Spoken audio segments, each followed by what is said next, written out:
Unfortunately, the Army missed our recruiting goals in both fiscal year 18 and 19, coming up short about 9,500 what we authorized, this committee authorized in fiscal year 19. So let's start, General Milley, what's your assessment of the most critical manning shortfalls facing the Army as we begin to try to meet our blueprint here with the, what would come to your mind as the most critical?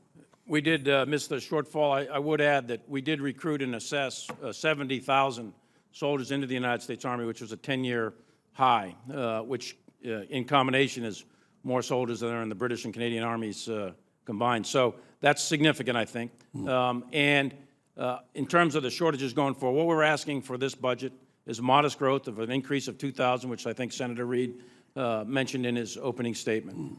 We knew we had a very significant and high objective on the last year's recruiting, and we've made a variety of changes inside Recruiting Command to include the commander. We're focusing on 22 significant cities throughout the United States. We're looking at where the storefronts are. We're looking at redoing the advertising campaign, and there's a variety of other initiatives. We are very confident. We're on glide path right now, and we're very confident that we'll meet the recruiting and accessions missions for this year. What do you think, Secretary? Senator, I agree. Last summer, we actually turned up the standards. We raised the quality standards because quality is more important than quantity. And we need to do that. We need to raise the quality, and we need to continue to bring more in each year because we need to fully man the units exist. We need to put capabilities back into the units that we lost over the years, such as EW, electronic warfare, and we need to add new capabilities to our units, such as cyber. So this is all consistent with the vision of where we want to go, and the vision that we outlined says we definitely need to be above 500,000 soldiers by 2028. That's good. And what we don't want to do, we've emphasized, and you have emphasized in the past, that we don't want to lower standards in order to increase. And that's not happening now, and it's not going to happen. The you addressed this goal, General Milley, of 66%.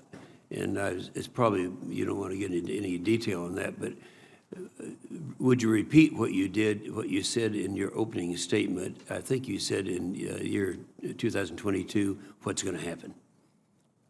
We think, by our projections, if things in the international environment remain at a constant and we continue to get steadied budgets at the rates we're getting, we assess that we'll be at the highest levels of readiness with 2/3, 66%, in the regular Army and 33% in the Guard and Reserve sometime in 2022, which is significant.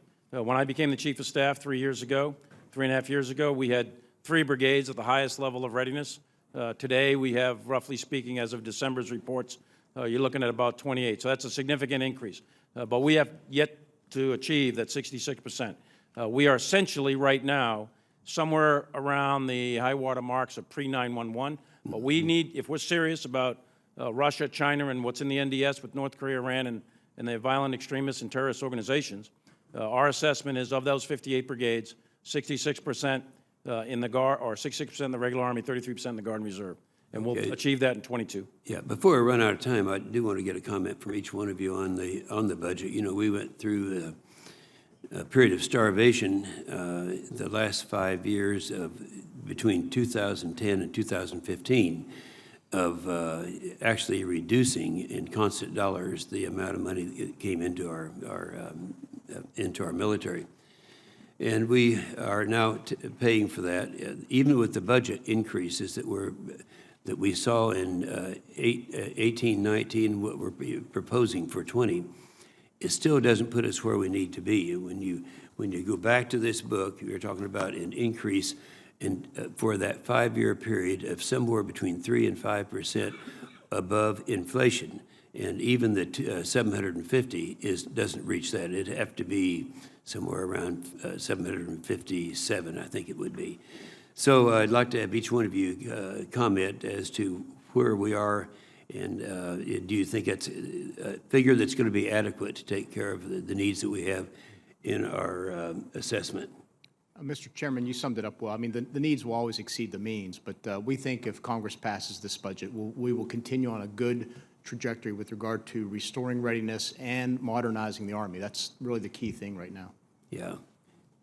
I concur with the Secretary, and as you well know, Chairman, it's all related to the amount of risk we are willing to take relative to Exactly. the tasks. So it's Exactly. all about risk. We understand that. Senator Reed.